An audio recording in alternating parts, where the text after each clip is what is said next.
Welcome to the StockMiner.com studios. I'm your StockMiner Brian Johnson, and I think I finally come out of my coma. What a boring day in the markets. We talked about this. Options expirations week. It's not uncommon to see it start like a lamb, sometimes finish like a lamb, but there's usually a lion in there somewhere.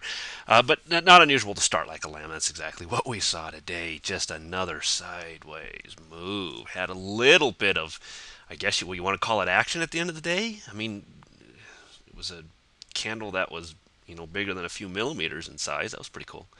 But really, we didn't go anywhere. By the end of the day, flat for the markets and flat for the day. Waiting on what? More economic data, whatever. Waiting for the bigger move. That's what we're waiting for, whether regardless of a news or whether it takes news to do that or if the markets just decide to move. It doesn't make a difference to me. I really don't care.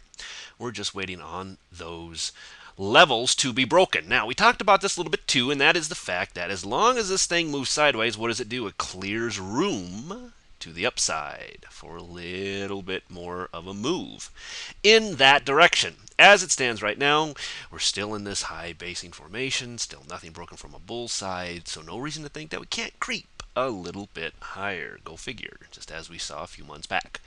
Looking at the Dow, up a whopping 3.63 points today. The high was 11,030. The low was 10,977. Do your math, and that's about a 53-point move for the entire day, high to low. Wow. Yeah. So nothing going on here in the markets as they get and prepare for the next major move. Bigger picture here on a daily, you can see putting in a little bit of a doji candle today. Whatever. Topping, who cares? Doesn't matter. At this point, we're just waiting for breaks, guys. So levels have not changed really.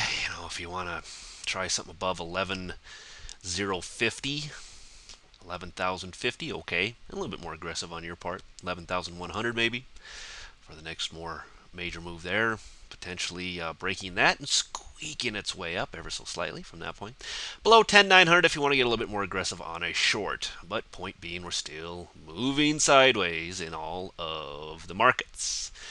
NASDAQ on a 60-minute as well, down a whopping 5.05, showing us a 0.00%. Not common that you get days that move 0% in the course of a day. NASDAQ doing that and holding. Look what we saw. A move up and above where 2030, which was my entry to the long side on the trade. But notice that by the end of the day, just couldn't hold it. And really didn't happen until the very end of the day. So we had opportunity here for some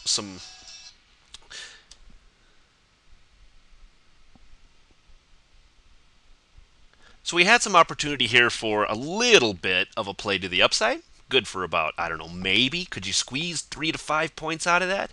Maybe. Days like this are very hard to trade. Anyway, we got the break above the 2030 mark, as was my level, my overhead level. Didn't hold it by the end of the day. Came right back to retest basically the 20 period moving average, but more importantly, close back above this 2025 mark that we've been watching for a while. So you can see the NASDAQ still trying to figure out which way it wants to go as well, along with the rest of the markets. Putting in a little doji up here, looking to push its way towards that 2040 mark, but notice that as we got close today, rejected. So 2037, still starting to see a little bit of selling up in that area. Really waiting for a more distinct move above the 2030 mark. We got it today. There was opportunity to pull just a few very small points out of the NDX above that 2030 mark.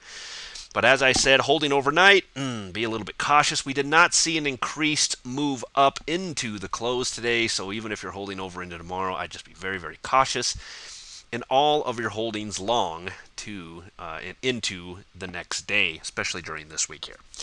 From a weekly perspective, won't talk about it. It's Monday, but we are still working on that high base. SPX on a 60 also held very well by the blue line here. Did not get that break above 1170. That is where I think a lot of this overhead resistance is going to come. I'd be very, very cautious, guys. In between that 1170 to 1180 mark, very speculative trades up in that point. Now, we talked about taking a little bit of a short at the blue line. Yes, that is also an extremely speculative trade. However, look how well this has held in the past. Touch, touch, touch, touch again. Look how it's holding. Will we see a pullback from here? Anybody's guess. But it has held nicely in the past. No reason to think it can in the future. By far, guys, the more conservative entry really isn't until we get back below about 1150-ish or so if you guys want to start looking at potential short entries in the markets themselves. From a daily to little teeny tiny, can you see it? Get out your magnifying glasses because we didn't move anywhere today. High of 1168, low of 1162, 6 points up to down all day is nothing in the markets. Nothing in the markets. From a weekly to doing nothing here. It's only Monday. We'll talk about that here. VIX now on a daily. This was very, very interesting.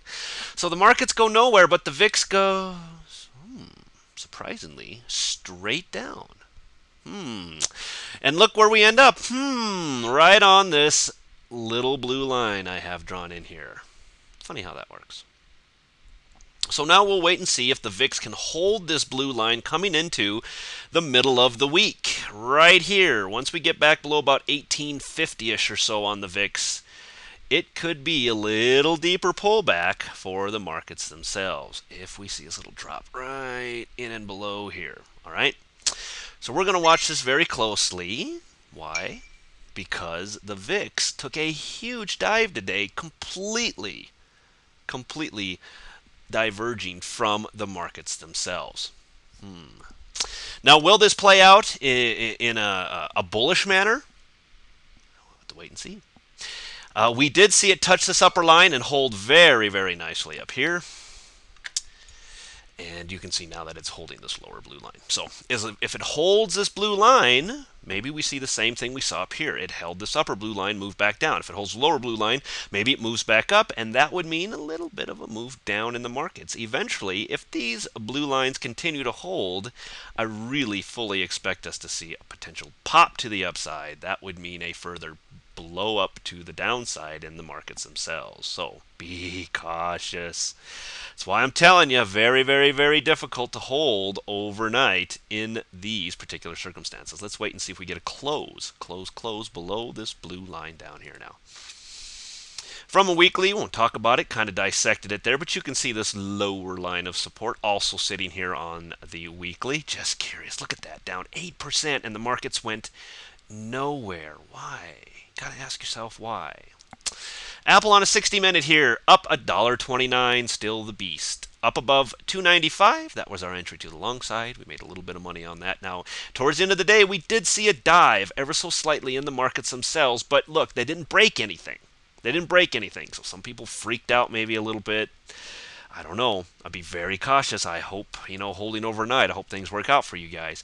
Notice what we did, though. Broke that 295 mark, went up a little ways with a high of 297, allowing us to make a little bit of money on Apple. Man, I still like playing this thing intraday. There is great opportunities to play Apple to the long side on an intraday basis. From a weekly to just holding its own for the time being in that high base formation. FAS on a 60-minute was down 5 cents.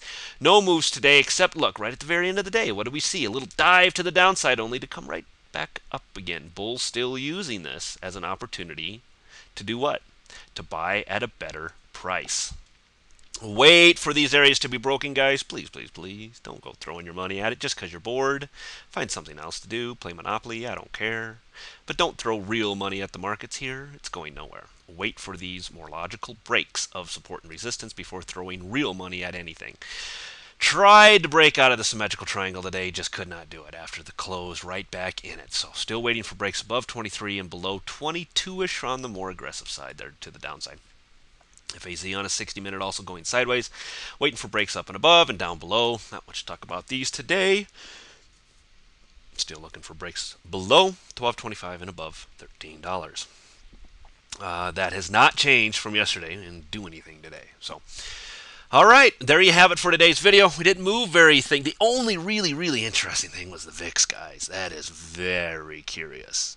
That's a huge move by the VIX when the markets went nowhere all day long. It wasn't like we saw a big spike one way or the other. The only thing we really saw was the VIX went down, and then at the very end of the day, the markets went down as well. That still doesn't match. There's options expiration week. So tricky when it comes to the options. Be very, very careful. Careful with your position sizes. Careful holding overnight. Can't stress this enough, especially during this particular week. Some of you have sent me emails and said you want to participate in Tuesday night's mentoring meeting that is going to be held 9 p.m. Eastern, 6 p.m. Pacific. Still lots of time to get in. If you guys want to send me an email, please info@thestockmentor.com. Let me know you're interested in doing that. I'm going to send you guys out an email here in the next day or two. It'll have a link in it. All you have to do is about the time that the meeting is ready to start, and or maybe it's already started and you're just showing up a little late. That's fine. Click the link. It'll take you right into the meeting. It's free. There's no charge at all. If you have a headset, if you have a microphone, you'll be able to speak, ask questions. Otherwise, you can type in your questions if you'd like to. And we're just going to meet for a while. You can pick my brain about a few things. I might even do a screen sharing thing where I'll share my screen with you and we'll go over some charts, play around a little bit. Let's have a little fun. First time I've ever done it, so it might be a little bit of growing pains. We'll have to kind of learn as we go, but I'm really interested in doing this. I think it's a great opportunity to start really reaching out to a lot of my viewers and just meeting a lot of you people. So hopefully you'll show up, join us once again. That's tomorrow night. Regardless, I will be seeing you also tomorrow night in the video. We'll see you then.